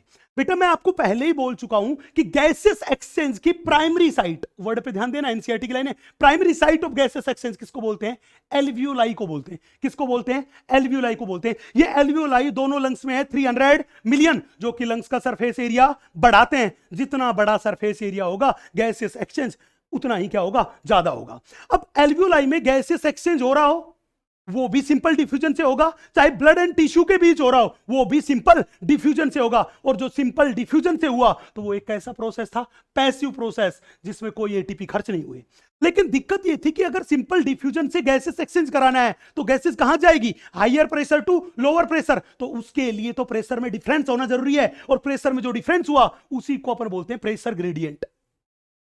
क्या बोलते हैं, प्रेशर ग्रेडियंट। तो हमने बोला गैसेस एक्सचेंज जो होता है वो सिंपल डिफ्यूजन के थ्रू होता है, और सिंपल डिफ्यूजन कराने के लिए प्रेशर में डिफरेंस होना चाहिए, दैट इज प्रेशर ग्रेडियंट, और गैसेस की कंसंट्रेशन में क्या होना चाहिए, डिफरेंस। बोलो हाँ कि ना। तो प्रेशर ग्रेडियंट और कंसंट्रेशन ग्रेडियंट जो है वो डेवलप होना चाहिए। बोलो हाँ कि ना। अब सवाल था सर गैसेस एक्सचेंज को अफेक्ट करने वाले फैक्टर्स कौन से हैं। बेटा मेनली 3 फैक्टर्स के बारे में बात करेंगे। एक तो सबसे पहले हमने बोला डिफ्यूजन मेम्ब्रेन की थिकनेस। मैंने बोला था जितनी पतली डिफ्यूजन मेम्ब्रेन होगी गैसेस एक्सचेंज उतना ज्यादा, अगर मोटाई बढ़ाओगे तो गैसेस एक्सचेंज भी घटेगा। दूसरा सोल्यूबिलिटी ऑफ गैसेज। बेटा जिन गैसेज की सोल्यूबिलिटी जितनी ज्यादा होगी उनका डिफ्यूजन उतना ही ज्यादा होगा, क्योंकि डिफ्यूजन कैपेसिटी जो होती है वो किसके डायरेक्टली प्रोपोर्शनल होती है, सोल्यूबिलिटी ऑफ गैस की होती है। तीसरा difference in partial pressure of gases. Difference in partial pressure of gases. बेटा किसी भी गैस के पार्शियल प्रेशर में जितना ज्यादा डिफरेंस होगा उन गैस की मूवमेंट उतनी ही ज्यादा होगी, डिफ्यूजन उतना ही ज्यादा होगा, गैसेस एक्सचेंज उतना ही ज्यादा होगा। अब हमारी एनसीईआरटी ने एक बड़ा प्यारा सा डेटा दिया। एनसीईआरटी क्या कहती है कि CO2 की सोल्यूबिलिटी जो है वो oxygen say about 20 to 25 times ज्यादा है। कार्बन डाइऑक्साइड की सोल्यूबिलिटी ऑक्सीजन से क्या है, 20 to 25 टाइम्स ज्यादा। इसका मतलब डिफ्यूजन रेट जो थी, डिफ्यूजन कैपेसिटी जो थी वो किसकी ज्यादा हुई, कार्बन डाइऑक्साइड की ज्यादा हुई एज कंपेयर टू ऑक्सीजन। मतलब थोड़े टाइम में ज्यादा अमाउंट में CO2 का डिफ्यूजन होगा। बोलो हाँ कि ना। अब सवाल था सर ये बात तो आपने बता दी, लेकिन ये तो बताओ कि आपने बोला गैसेज जो है वो गैसेज पार्शियल प्रेशर में डिफरेंस की वजह से जाती, कैसे, हायर पार्शियल प्रेशर से लोअर पार्शियल प्रेशर की दिशा में जाएगी, और जितना ज्यादा दोनों के बीच डिफरेंस होगा गैस के डिफ्यूज होने की कैपेबिलिटी भी उतनी ही ज्यादा होगी। बोलो हाँ कि ना। तो अब बताओ ना बॉडी में डिफरेंट डिफरेंट जगह पे पार्शियल प्रेशर ऑफ गैसेज कितना होता है, बड़े ध्यान से देखना। बेटा एनवायरमेंट में ऑक्सीजन का पार्शियल प्रेशर होता है वो होता है 159 mmHg, कार्बन डाइऑक्साइड का होता है 0.3 mmHg, लंग्स की एल्वियोलाई में ऑक्सीजन का होता है 104 mmHg, कार्बन डाइऑक्साइड का होता है 40 mmHg, डीऑक्सीजनेटेड ब्लड में ऑक्सीजन का 40 mmHg, कार्बन डाइऑक्साइड का 45 mmHg, ऑक्सीजनेटेड ब्लड में ऑक्सीजन का 95 mmHg, कार्बन डाइऑक्साइड का 40 mmHg, टिश्यू में ऑक्सीजन का 40 एंड कार्बन डाइऑक्साइड का 45। आप यहां देख रहे हैं डीऑक्सीजनेटेड ब्लड में एंड टिश्यू में ऑक्सीजन एंड कार्बन डाइऑक्साइड का पार्शियल प्रेशर सेम सेम है कि नहीं है। अब सवाल था हुआ क्या, गैस कहां जाएगी, higher partial pressure to lower partial pressure, यही तो गैस मूव करती है। मतलब एनवायरमेंट से ऑक्सीजन कहां जाएगी, एल्वियोलाई में जाएगी। CO2 कहां जाएगी, एल्वियोलाई से एनवायरमेंट में आएगी।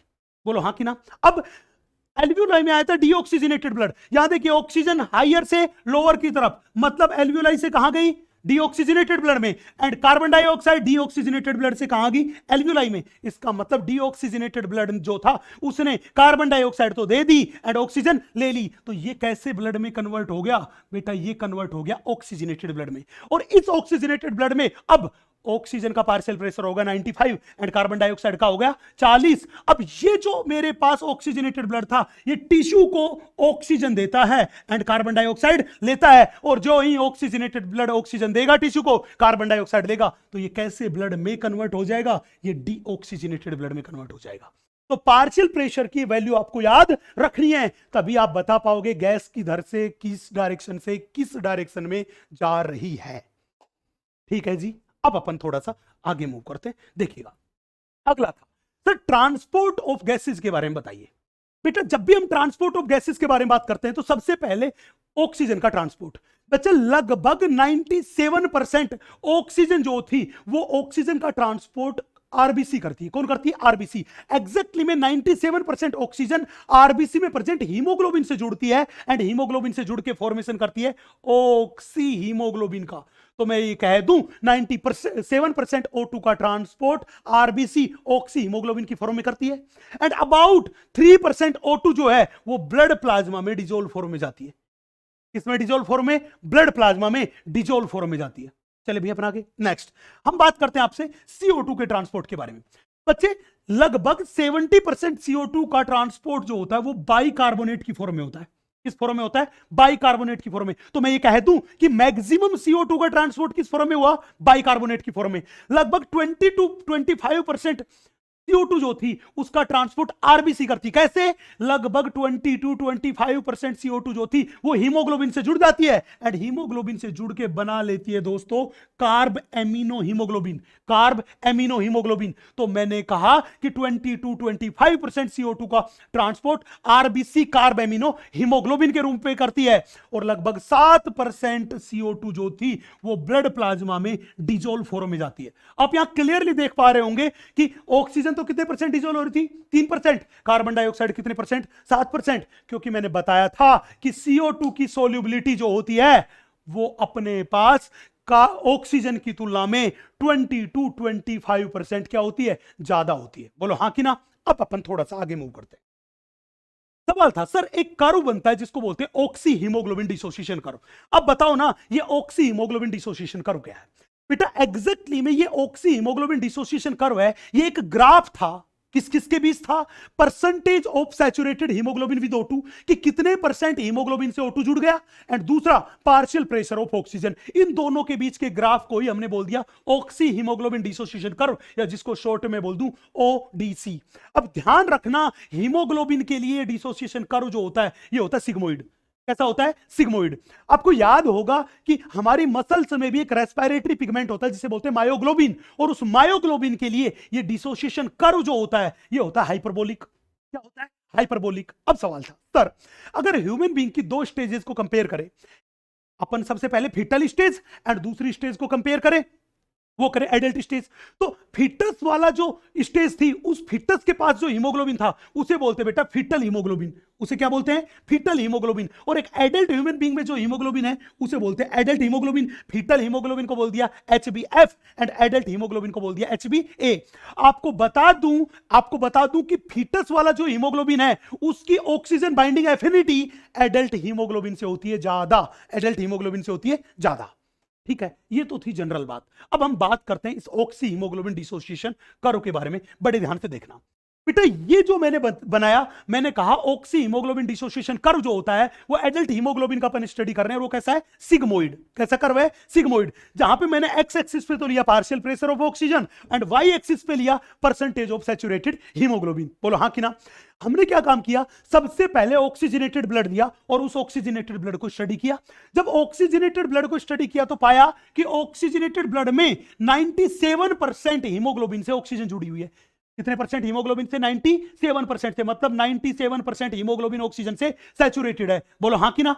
किसमें, ऑक्सीजनेटेड ब्लड में। और ऑक्सीजनेटेड ब्लड में ऑक्सीजन का पार्शियल प्रेशर कितना था, 95। तो मैं कह दूं जब 95 ऑक्सीजन का पार्शियल प्रेशर होता है तो 97% हीमोग्लोबिन से ऑक्सीजन जुड़ी होती है। हमने फिर क्या काम किया, डीऑक्सीजनेटेड ब्लड को देखा और डीऑक्सीजनेटेड ब्लड में 75% हीमोग्लोबिन के साथ क्या जुड़ी हुई थी, ऑक्सीजन जुड़ी हुई थी। हमने बोला कि डीऑक्सीजनेटेड ब्लड में ऑक्सीजन का पार्शियल प्रेशर कितना होता है, 40। कि जब ऑक्सीजन का पार्शियल प्रेशर 40 था तो भी 75% हीमोग्लोबिन से ऑक्सीजन जुड़ी हुई थी। इसका मतलब कि डीऑक्सीजनेटेड ब्लड में भी ऑक्सीजन प्रेजेंट होती है, 75% हीमोग्लोबिन से जुड़ी होती है। बोलो हाँ कि ना। अब दिमाग में कुराफात जागी।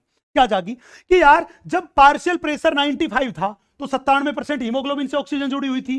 जब 75% हीमोग्लोबिन से ऑक्सीजन जुड़ी हुई थी तो पार्शियल प्रेशर कितना था, 40। अब बताओ अगर 50% हीमोग्लोबिन से ऑक्सीजन जुड़े तो ऑक्सीजन का पार्शियल प्रेशर कितना चाहिए। तो बेटा ऑक्सीजन के पार्शियल प्रेशर की उस वैल्यू को अपन बोलते हैं P50। तो बड़ा फेमस सवाल है कि बताओ P50 का मतलब क्या है। तो मैं कह दूं P50 ऑक्सीजन का वो पार्शियल प्रेशर है जिसपे 50% हीमोग्लोबिन से क्या जुड़ी रहे, ऑक्सीजन। मतलब 50% हीमोग्लोबिन किससे सैचुरेटेड रहे, ऑक्सीजन से रहे। और इसकी वैल्यू जो होती है वो वैल्यू होती है 26.4 mmHg, जिसको अपन आइडियली कैलकुलेशन में काम में ले लेते हैं 30 mmHg। चले भैया, अब सवाल था कि ये देखें तो इधर वाली साइड कौन सी है, राइट साइड। इधर वाली साइड कौन सी है, लेफ्ट साइड। सवाल ये था कि बताओ कब तो ये कर्व राइट साइड में शिफ्ट होगा और कब लेफ्ट साइड में शिफ्ट होगा। बड़ा फेमस सवाल पूछा जाता है। तो ध्यान रखना, जब PaCO2 बढ़ेगा, PO2 घटेगा, pH घटेगा, टेम्परेचर बढ़ेगा, तो ये कर्व जो था ये किधर शिफ्ट होगा, ये कर्व शिफ्ट होगा राइट साइड में। किधर शिफ्ट होगा, राइट साइड में। लेकिन ध्यान रखना अगर P50 की वैल्यू बढ़ेगी तो भी कर्व किधर शिफ्ट होगा, राइट साइड में शिफ्ट होगा। अगर कहे कि ये कर्व लेफ्ट साइड में, मतलब ये इधर कब जाएगा, बोला लेफ्ट साइड में जाएगा जब PO2 क्या होगा, ज्यादा, PCO2 क्या होगा, कम, pH क्या होगा, ज्यादा, टेम्परेचर क्या होगा, कम। या मैं कहूं P50 की वैल्यू जो होगी वो क्या होगी, कम। तो ये कर्व किधर जाएगा, लेफ्ट साइड में जाएगा। तो ये याद रखना है किस कंडीशन में कर्व राइट में जाएगा एंड किस में, लेफ्ट में जाएगा, याद रखना है।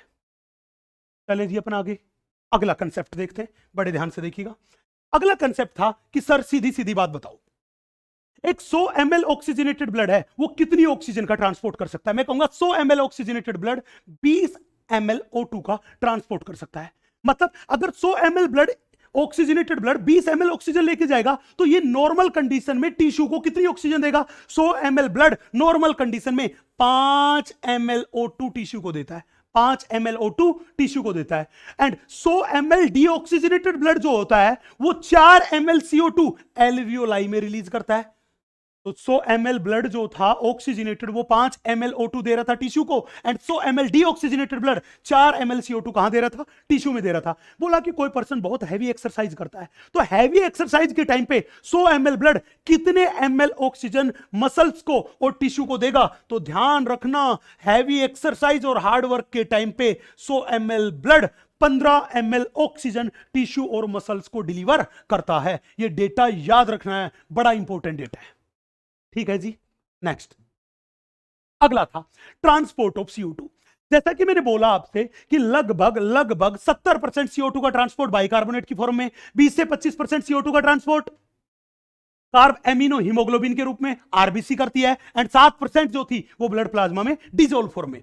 अब मान लीजिए बेटा ये अपने पास टिश्यू है, आपको पता है टिश्यू में लगातार मेटाबॉलिक एक्टिविटी होती रहती है और उन मेटाबॉलिक एक्टिविटी में ऑक्सीजन तो लगातार कंज्यूम होती है एंड कार्बन डाइऑक्साइड लगातार प्रोड्यूस होती है। तो टिश्यू लेवल पर PO2 तो लगातार होता रहेगा कम एंड PuCO2 होता रहेगा इंक्रीज। मेटाबॉलिक एक्टिविटी हो रही है तो हीट प्रोड्यूस हो रही है, इसलिए टिश्यू लेवल पर टेंपरेचर क्या होगा, हाई। कई सारे acid like lactic acid, carbonic acid बन रहे हैं, इसलिए पीएच क्या होगा, कम। बेटा ये चारों की चारों कंडीशन तो वो थी जो कि ऑक्सी हीमोग्लोबिन को तोड़ने का काम कर रही थी, ऑक्सी हीमोग्लोबिन के डिसोसिएशन के लिए जिम्मेदार थी। बोलो हाँ कि ना, अरे हाँ कि ना। तो हुआ भी यही कि आप यहां देख रहे होंगे कि अपने पास ये ऑक्सीजनेटेड ब्लड आया और ये आरबीसी में रहा HbO2, that is oxy haemoglobin. जहां पे PCO2 ज्यादा था, PO2 कम था, पीएच कम थी, टेंपरेचर ज्यादा था, तुरंत के तुरंत ये टूटा और इसने ऑक्सीजन क्या कर दी, डिलीवर, और हीमोग्लोबिन हो गया अलग। बोलो हाँ कि ना। अब हुआ क्या, सेल में CO2 प्रोड्यूस हो रहा था, 20 to 25% CO2 हीमोग्लोबिन से जुड़ा और जुड़ के उसने बना लिया कार्ब एमिनो हीमोग्लोबिन। क्या बना लिया, कार्ब एमिनो हीमोग्लोबिन। लगभग 70% CO2 जो थी वो आरबीसी के अंदर आई और आरबीसी के वाटर से रिएक्शन करी एंजाइम की प्रेजेंस में, जिसे बोलते हैं कार्बोनिक एनहाइड्रेज, और क्या बना, H2CO3। क्या बना, H2CO3। इस H2CO3 को इस कार्बोनिक एनहाइड्रेज ने फिर तोड़ दिया, किसमें, H+ एंड HCO3 माइनस में, और ये HCO3 माइनस ही तो क्या था, यही तो था बाइकार्बोनेट आयन। और ये आरबीसी की सेल मेम्ब्रेन नेगेटिव आयन के लिए क्या थी, परमिएबल, इसलिए ये HCO3 माइनस आरबीसी से निकल के कहां आ गया, प्लाज्मा में। जब ये आरबीसी से निकल के प्लाज्मा में आ गया तो आरबीसी के अंदर नेगेटिव आयन की क्या होगी, कमी। तो जितने बाइकार्बोनेट आयन आरबीसी से प्लाज्मा में आए उतने ही क्लोराइड आयन प्लाज्मा से कहां चले गए, आरबीसी के अंदर, और इसे ही अपन बोलते हैं क्लोराइड शिफ्ट। तो जब भी कोई पूछे कि बताओ क्लोराइड शिफ्ट में क्या होता है, तो आप कहोगे बाइकार्बोनेट आयन तो आरबीसी से प्लाज्मा में जाते हैं एंड क्लोराइड आयन जो थे वो प्लाज्मा से आरबीसी में जाते हैं। और ये जो क्लोराइड शिफ्ट है ये टिश्यू लेवल पर होती है जब बाइकार्बोनेट की फॉर्म में कार्बन डाइऑक्साइड का क्या करते हैं, ट्रांसपोर्ट। बोलो हाँ कि ना। बची हुई 7% CO2 जो थी वो प्लाज्मा में आके होगी डिसॉल्व, और ये ऑक्सीजनेटेड ब्लड अब कैसे ब्लड में कन्वर्ट हो गया, डीऑक्सीजनेटेड ब्लड में। अब ये डीऑक्सीजनेटेड ब्लड पहुंचता है, ये एल्वियोलाई ऑफ लंग्स में पहुंचता है, फेफड़े में पहुंचता है, किसके लिए, ऑक्सीजनेशन के लिए। ये डीऑक्सीजनेटेड ब्लड आया जिसमें क्या था, बाइकार्बोनेट की फॉर्म में CO2 थी, कार्ब एमिनो हीमोग्लोबिन था एंड ब्लड प्लाज्मा में डिसॉल्व CO2 थी। बेटा एल्वियोलाई में PO2 होता है ज्यादा 95 mmHg, PCO2 होता है कम 40, pH होता है ज्यादा एंड टेम्परेचर होता है कम। अरे PO2 ज्यादा, PCO2 कम, pH ज्यादा, टेम्परेचर कम, ये सारी कंडीशन वो थी जो कि हीमोग्लोबिन से ऑक्सीजन को जुड़वाने के लिए रेस्पॉन्सिबल है, मतलब ऑक्सी हीमोग्लोबिन के फॉर्मेशन के लिए रेस्पॉन्सिबल है। हुआ भी यही, जो ही ये डीऑक्सीजनेटेड यहां ब्लड पहुंचा तुरंत ये कार्ब एमिनो हीमोग्लोबिन था ये टूट गया, टूट के इसने 20 to 25% CO2 जो थी उसको एल्वियोलाई में रिलीज कर दिया, हीमोग्लोबिन हो गया अलग। बोलो हाँ कि ना। फिर यहां पे क्या हुआ कि अपने पास ये जो बाइकार्बोनेट आयन जो कहां पे पड़ा था, जो कि प्लाज्मा में पड़ा था, वो प्लाज्मा से वापस आरबीसी में आता है। कहां था, प्लाज्मा से वापस आरबीसी में। अरे जब बाइकार्बोनेट प्लाज्मा से आरबीसी में आ गया तो क्लोराइड जो था वो भी क्या कहेगा, मैं भी वापस जाऊंगा, तो वो आरबीसी से निकल के कहां चला गया, प्लाज्मा में। तो क्लोराइड शिफ्ट हुई थी। जब क्या हुआ था, क्लोराइड शिफ्ट में आरबीसी से बाइकार्बोनेट प्लाज्मा में आया था और क्लोराइड आयन प्लाज्मा से आरबीसी में गए थे। ये तो उल्टा काम हुआ, प्लाज्मा से बाइकार्बोनेट आयन कहां रहे, आरबीसी में, और क्लोराइड आरबीसी से कहां जा रहे हैं, प्लाज्मा में। इसीलिए हम इसको बोलते हैं रिवर्स क्लोराइड शिफ्ट।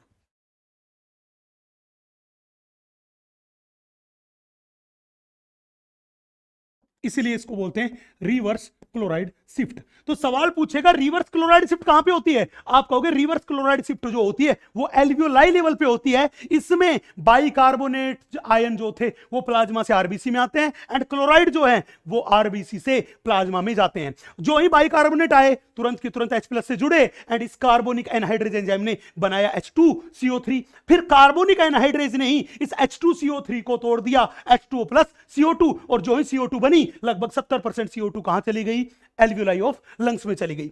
इसी तरह यहां पे प्लाज्मा में डिसॉल्व 7% CO2 जो थी वो भी कहां रिलीज हो गई, एल्वियोलाई ऑफ लंग्स में रिलीज हो गई। अब क्या हुआ, लंग्स में, एल्वियोलाई ऑफ लंग्स में ऑक्सीजन का पार्शियल प्रेशर बहुत ज्यादा, यहां पे है बहुत कम। ऑक्सीजन जो थी वो डिफ्यूज हुई, कहां पहुंची, ब्लड में, एंड हीमोग्लोबिन से जुड़ के उसने बना लिया ऑक्सी हीमोग्लोबिन। क्या बना लिया, ऑक्सी हीमोग्लोबिन। तो ध्यान रखना क्लोराइड शिफ्ट जो थी वो टिश्यू लेवल पे होती है एंड रिवर्स क्लोराइड शिफ्ट जो है वो होती है एल्वियोलाई लेवल पे, वो होती है एल्वियोलाई लेवल पे। ये बात याद रखनी है। जब भी पूछे ऑक्सी हीमोग्लोबिन के फॉर्मेशन के लिए चाहिए PO2 ज्यादा, PCO2 कम, pH ज्यादा, टेम्परेचर कम। जब भी कहे कि ऑक्सी हीमोग्लोबिन के डिसोसिएशन के लिए PCO2 ज्यादा, PO2 कम, pH कम, टेम्परेचर ज्यादा। बोलो हाँ कि ना। चलूं मैं आगे, अपन आगे थोड़ा सा बढ़ते, देखिएगा अगला था ब्रीथिंग रेट जो थी या रेस्पिरेटरी रेट थी, उसको अफेक्ट करने वाले फैक्टर। बेटा ब्रीथिंग रेट या respiratory rate heart beat rate HBR के डायरेक्टली प्रोपोर्शनल होती है, बेसल मेटाबॉलिक रेट के डायरेक्टली प्रोपोर्शनल होती है। पीसीओ2 बढ़ेगा तो ब्रीथिंग रेट बढ़ेगी, कंसंट्रेशन ऑफ H प्लस बढ़ेगा, मतलब अगर पीएच घटेगी, इसका मतलब क्या हुआ, पीएच घटेगी तो ब्रीथिंग रेट बढ़ेगी, टेम्परेचर बढ़ेगा तो ब्रीथिंग रेट बढ़ेगी, P50 की वैल्यू बढ़ेगी तो ब्रीथिंग रेट बढ़ेगी, ऑक्सी हीमोग्लोबिन का डिसोसिएशन ज्यादा होगा तो ब्रीथिंग रेट बढ़ेगी, PO2 बढ़ेगा तो ब्रीथिंग रेट घटेगी, पीएच बढ़ेगी तो ब्रीथिंग रेट घटेगी, बॉडी का साइज बढ़ेगा तो ब्रीथिंग रेट घटेगी। तो ये मैंने पूरा का पूरा रिलेशन आपके सामने लिख दिया है, इसको याद करना है। नेक्स्ट, अगला था रेगुलेशन ऑफ रेस्पिरेशन। रेस्पिरेशन को रेगुलेट करने वाले सेंटर में सबसे पहले अपन बात करते हैं न्यूरल कंट्रोल ऑफ रेस्पिरेशन। बेटा रेस्पिरेशन के रेगुलेटरी सेंटर जो होते हैं वो ब्रेन में लोकेटेड होते हैं, मेडुला ओब्लंगेटा पार्ट में एंड पोन्स पार्ट में। सबसे पहले हमने बोला मेडुला ओब्लंगेटा में। बेटा मेडुला ओब्लंगेटा की डोर्सल सरफेस पर न्यूरॉन का एक ग्रुप प्रेजेंट होता है जिसे बोलते हैं डोर्सल रेस्पिरेटरी ग्रुप या डीआरजी। वो डीआरजी को ही अपन बोलते हैं रिदम सेंटर, जो कि नॉर्मल रिदम ऑफ रेस्पिरेशन को मेंटेन करने का काम करता है, मेंटेन करने का काम करता है। कौन? Rhythm centre. इस रिदम सेंटर से कॉन्ट्रैक्शन के इंपल्स जाते हैं inspiratory muscle that is diaphragm and EICM के पास। जब तक इंपल्स जाएंगे इन मसल में कॉन्ट्रैक्शन होगा, मतलब इंस्पायरेशन होगा, और जो ही इंपल्स देना बंद कर देगा मसल्स क्या होने लग जाएगी, रिलैक्स होने लग जाएगी। बोलो हाँ कि ना। अब ये जो रिदम सेंटर है ये लोकेटेड होता है कहां पे, मेडुला ओब्लंगेटा में। लेकिन पोन्स में एक और सेंटर होता है जिसको बोलते हैं न्यूमोटैक्सिक सेंटर। ये न्यूमोटैक्सिक सेंटर जो होता है ये एग्जैक्टली में ये जो रिदम सेंटर है इस रिदम सेंटर को नेगेटिव फीडबैक देता है। कैसा फीडबैक देता है? नेगेटिव फीडबैक देता है, और इसकी एक्टिविटी को क्या करता है, मॉडरेट करने का काम करता है। एनसीईआरटी कहती है कि न्यूमोटैक्सिक सेंटर क्या काम करता है, रिदम सेंटर की एक्टिविटी को मॉडरेट करने का काम करता है और इंस्पायरेशन को बंद करवाने का काम करता है। इसीलिए तो इस न्यूमोटैक्सिक सेंटर को बोलते हैं switch off point of inspiration. Switch off point of inspiration ये क्या काम करता है, इंस्पायरेशन का ड्यूरेशन जो 2 सेकंड का था उसको 2 सेकंड से क्या कर देगा, कम। अरे जब इंस्पायरेशन 2 सेकंड से कम का हुआ तो एक्सपायरेशन का टाइम जो 3 सेकंड था वो भी तो घट गया। तो बताओ 1 मिनट में नंबर ऑफ ब्रीथ जो थे वो बढ़े कि घटे, बढ़ गए। तो ध्यान रखना pneumotaxic centre duration of inspiration को घटा के ब्रीथिंग रेट को बढ़ाने का काम करता है। बोलो हाँ कि ना। यहां पे मेडुला ओब्लंगेटा में वेंट्रल सरफेस पे प्रेजेंट होता है VRG, that is ventral respiratory group. ये वीआरजी जो होता है एग्जैक्टली में ये फोर्सफुल ब्रीथिंग के लिए रेस्पॉन्सिबल है। हमने बोला किसमें हेल्प करता है, helps in forceful breathing. Normal breathing में ये इनएक्टिव रहता है, ये केवल और केवल किसमें हेल्प करता है, फोर्सफुल ब्रीथिंग में। जब हम फोर्सफुल इंस्पायरेशन करेंगे, जोर लगा के सांस खींचेंगे, तो अपने पास ये रिदम सेंटर एंड वीआरजी दोनों डायफ्राम एंड ईआईसीएम में कॉन्ट्रैक्शन बहुत ज्यादा करवाएंगे जिससे इंस्पायरेशन होगा ज्यादा। लेकिन जब फोर्सफुल एक्सपायरेशन करेंगे, बाबा रामदेव की योग अख्तर, जोर लगा के सांस छोड़ेंगे, तो उस टाइम के लिए हमें इन दोनों की दोनों एक्सपायरेटरी मसल में कॉन्ट्रैक्शन करवाना पड़ता है। और एक्सपायरेटरी मसल्स में कॉन्ट्रैक्शन कौन करवा सकता है, वीआरजी। इसीलिए हम इसको बोलते हैं एक्सपायरेटरी सेंटर। नेक्स्ट, अगला मेरे पास था केमिकल कंट्रोल ऑफ रेस्पिरेशन। बेटा एग्जैक्टली में रेस्पिरेशन का केमिकल कंट्रोल करने के लिए हमारे ब्रेन में प्रेजेंट होता है कीमो सेंसिटिव एरिया। आप यहां पे देख सकते हैं CSA that is chemo sensitive area, जो कि रिदम सेंटर के पास लोकेटेड है। सवाल था सर ये कैसे काम करता है। एग्जैक्टली में हमारी बॉडी की एओर्टा एंड कैरोटिड आर्टरी जो है, इन आर्टरीज में कुछ रिसेप्टर होते हैं जो कि केमिकल मटेरियल के लिए होते हैं सेंसिटिव। एओर्टा में प्रेजेंट रिसेप्टर को बोलते हैं एओर्टल बॉडी एंड कैरोटिड आर्टरी में जो प्रेजेंट होता है उसे बोलते हैं कैरोटिड बॉडी। आपको पता है ये दोनों की दोनों क्या है, आर्टरी। और आर्टरी में कैसा ब्लड, ऑक्सीजनेटेड ब्लड। बेटा जो ही ऑक्सीजनेटेड ब्लड में कार्बन डाइऑक्साइड की कंसंट्रेशन बढ़ेगी तो पीसीओ2 बढ़ेगा। जो ही ऑक्सीजनेटेड ब्लड में H+ की कंसंट्रेशन बढ़ेगी तो पीएच घटेगी। तो ऑक्सीजनेटेड ब्लड में जो ही पीसीओ2 बढ़ता है एंड पीएच घटती है, तुरंत के तुरंत ये रिसेप्टर जो थे यहां पे, ये रिसेप्टर क्या हो जाएंगे, एक्टिव। इन रिसेप्टर के एक्टिव होते ही सिग्नल जो था वो पहुंचेगा कीमो सेंसिटिव एरिया CSA के पास, जो कि मेडुला ओब्लंगेटा में रिदम सेंटर के पास है। अरे हाँ कि ना। और CSA को बोलेगा कि ऑक्सीजनेटेड ब्लड में पीसीओ2 बढ़ रहा है, उसकी पीएच घट रही है, तो तू जल्दी से कंट्रोल करवा। तो तुरंत के तुरंत यहां से सिग्नल पहुंचेंगे रिदम सेंटर से, और रिदम सेंटर जो था वो जो भी एक्शन लेनी होगी, रिक्वायर्ड एक्शन लेनी होगी, वो रिक्वायर्ड एक्शन लेगा। और रिक्वायर्ड एक्शन क्या लेगा, वो इंस्पायरेशन करवाएगा ताकि ऑक्सीजन का अमाउंट बढ़ जाए, कंसंट्रेशन ऑफ ऑक्सीजन ब्लड में बढ़ जाए। बोलो हाँ कि ना। यही मेरे पास है chemical control of respiration. Centre किसके लिए सेंसिटिव है? PCO2 एंड पीएच के लिए, that is concentration of H+ के लिए। नेक्स्ट, अगला हम बात करते हैं रेस्पिरेटरी वॉल्यूम्स एंड कैपेसिटी। बेटा मैं आपको बता दूं, इन रेस्पिरेटरी वॉल्यूम्स एंड कैपेसिटी जो थी, हम इनके बारे में बात कर रहे हैं, और इनको मेजर किया जाता है, वो किया जाता है स्पायरोमीटर से। किससे मेजर किया जाता है? स्पायरोमीटर से। स्पायरोमीटर से। बड़े ध्यान से देखना, एक एक वॉल्यूम के बारे में बात करते हैं। सबसे पहले अपने पास टाइडल वॉल्यूम। मान लीजिए किसी पर्सन का लंग्स है, और ये लंग्स है वो नॉर्मल स्टेज में है। कौन सी स्टेज में? नॉर्मल स्टेज में। हमने बोला नॉर्मल स्टेज में, और इस पर्सन ने नॉर्मल इंस्पायरेशन किया, एन आई का मतलब नॉर्मल क्या किया? इंस्पायरेशन। जब नॉर्मल इंस्पायरेशन किया तो इसके लंग्स में लगभग 500 ml एयर एंटर हुई। अरे हाँ कि ना। तो जब एक पर्सन नॉर्मल इंस्पायरेशन करता है तो जो एयर लंग्स में एंटर होती है उस 500 ml एयर को बोलते हैं टाइडल वॉल्यूम। क्या बोलते हैं? Tidal volume. अरे हाँ कि ना। अब हम इस पर्सन से कहेंगे कि तू नॉर्मल एक्सपायरेशन कर। NE का मतलब नॉर्मल एक्सपायरेशन कर। अरे जब नॉर्मल एक्सपायरेशन करेगा तो क्या करेगा? जितनी एयर इंस्पायरेशन में आई थी उतनी एयर को क्या निकाल देगा? बाहर। तो लंग्स अपनी नॉर्मल स्टेज में चले गए कि नहीं चले गए? तो हमने बोला कि नॉर्मल एक्सपायरेशन में जो एयर बाहर छोड़ी जाती है उसे क्या बोलते हैं? Tidal volume. तो चाहे कैसे डिफाइन कर दो, तो आप कह दो कि नॉर्मल स्टेज में इंस्पायर्ड की गई एयर का वॉल्यूम, या मैं बोल दूं कि नॉर्मल एक्सपायरेशन के दौरान छोड़ी गई एयर का वॉल्यूम, उसको क्या बोलते हैं? Tidal volume. और जिसकी वैल्यू होती है बेटा 500 ml। बोलो हाँ कि ना। अब सवाल बड़ा था, आपने बोला नॉर्मल इंस्पायरेशन किया तो 500 ml एयर अंदर गई, टाइडल वॉल्यूम गया। और मैं कहूं नॉर्मल एक्सपायरेशन किया तो टाइडल वॉल्यूम छोड़ दिया। तो जब हमने नॉर्मल एक्सपायरेशन कर दिया तो लंग्स अपनी नॉर्मल स्टेज में आ गए? बिल्कुल आ गए। तो क्या लंग्स में उस टाइम पे कोई एयर नहीं है? बेटा है, बेटा है। लंग्स जब नॉर्मल स्टेज में आ गए तब भी इसमें 2100 से लेके 2300 ml एयर है। मतलब नॉर्मल स्टेज में हमारे लंग्स में जो 2100 से 2300 ml एयर भरी पड़ी है, ये तो रहती है। अरे हाँ कि ना। जब नॉर्मल इंस्पायरेशन करोगे तो इसमें 500 ml और ऐड हो जाएगी, और जब नॉर्मल एक्सपायरेशन करोगे तो जो 500 ml आई थी वो बाहर निकल जाएगी। तो मैं कह दूं कि नॉर्मल स्टेज में लंग्स में जो एयर भरी होती है उस एयर को बोलते हैं फंक्शनल रेजिडुअल वॉल्यूम। तो ये जो मेरे पास है, ये मेरे पास है FRC। चलूं मैं आगे। अब बड़े ध्यान से देखना। अब अपने पास है इंस्पायरेटरी रिजर्व वॉल्यूम। हमने बोला किसी पर्सन का लंग्स नॉर्मल स्टेज में है, उसमें क्या भरा पड़ा है? FRC। उसने जोर लगा के सांस खींचा, अरे जब जोर लगा के सांस खींचा, नॉर्मल सांस ले रहा था तो टाइडल वॉल्यूम आ रहा था कि नहीं आ रहा था? अरे जोर लगा के सांस खींचेगा तो टाइडल वॉल्यूम के अलावा भी तो एयर आएगी। तो मैंने बोला कि जब जोर लगा के सांस खींचा मतलब उसने किया फोर्सफुल इंस्पायरेशन। FI का मतलब फोर्सफुल इंस्पायरेशन। तो टाइडल वॉल्यूम के अलावा जो एडिशनल एयर ऑफ वॉल्यूम आया, उसी को बोलते हैं इंस्पायरेटरी रिजर्व वॉल्यूम।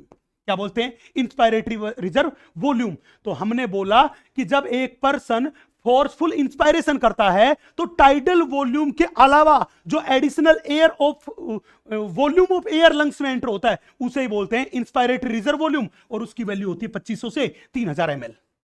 अगला देखना, अगला है एक्सपायरेटरी रिजर्व वॉल्यूम। अब बिल्कुल ध्यान से देखिएगा। हमने बोला ये एक पर्सन था, इस पर्सन ने यहां पे क्या किया? इंस्पायरेशन किया, दैट इज नॉर्मल इंस्पायरेशन किया। नॉर्मल इंस्पायरेशन किया तो टाइडल वॉल्यूम क्या गया? अंदर गया। अब इस पर्सन ने जोर लगा के सांस छोड़ी, फोर्सफुल एक्सपायरेशन किया। इसने क्या किया? फोर्सफुल एक्सपायरेशन किया। अरे जब जोर लगा के सांस छोड़ेगा, नॉर्मल सांस छोड़ता तो टाइडल वॉल्यूम जाता, जब जोर लगा के सांस छोड़ेगा तो मैंने कहा कि टाइडल वॉल्यूम तो जाएगा ही, उसके अलावा कुछ एडिशनल वॉल्यूम ऑफ एयर भी बाहर निकलेगा, और टाइडल वॉल्यूम के अलावा जो एडिशनल वॉल्यूम ऑफ एयर बाहर निकला उसे ही बोल दिया एक्सपायरेटरी रिजर्व वॉल्यूम। क्या बोल दिया? एक्सपायरेटरी रिजर्व वॉल्यूम, जिसकी वैल्यू होती है 1000 से 1100 ml। बोलो हाँ कि ना। मतलब यह हुआ कि FRC में दो चीजें थी, एक तो अपने पास था ERV जिसको हमने बोला एक्सपायरेटरी रिजर्व वॉल्यूम, एंड दूसरा मेरे पास था RV। इसका मतलब जब भी कोई पूछे RV का मतलब क्या, तो हमने कहा RV का मतलब है रेजिडुअल वॉल्यूम। तो रेजिडुअल वॉल्यूम कितना होता है? 1100 से 1200 ml। और ये वो एयर का वॉल्यूम है जो फोर्सफुल एक्सपायरेशन के बाद भी लंग्स से बाहर नहीं निकलता, मतलब हमेशा लंग्स में प्रेजेंट होता है। इसी को क्या बोलते हैं? Residual volume. और इस रेजिडुअल वॉल्यूम को कभी भी स्पायरोमीटर से मेजर नहीं किया जा सकता। ठीक है जी, अपन आगे मूव करते हैं। अगला देखना, अपने पास है इंस्पायरेटरी कैपेसिटी। लॉजिक को समझना, हमने मान लिया एक पर्सन जो था उसने नॉर्मल इंस्पायरेशन किया। नॉर्मल क्या किया? इंस्पायरेशन किया। नॉर्मल इंस्पायरेशन किया तो टाइडल वॉल्यूम गया अंदर, बोलो हाँ कि ना? टाइडल वॉल्यूम गया। अब उस पर्सन ने क्या काम किया? नॉर्मल एक्सपायरेशन किया। नॉर्मल एक्सपायरेशन किया तो टाइडल वॉल्यूम क्या निकल गया? बाहर।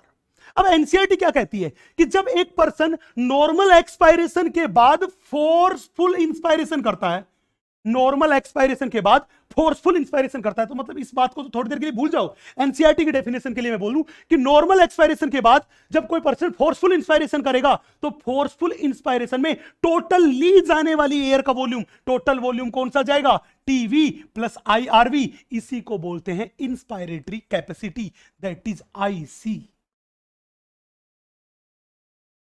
चले भैया, अगला पॉइंट है एक्सपायरेटरी कैपेसिटी। ये किसी पर्सन के नॉर्मल लंग्स है, इनमें क्या भरा हुआ है? एफआरसी।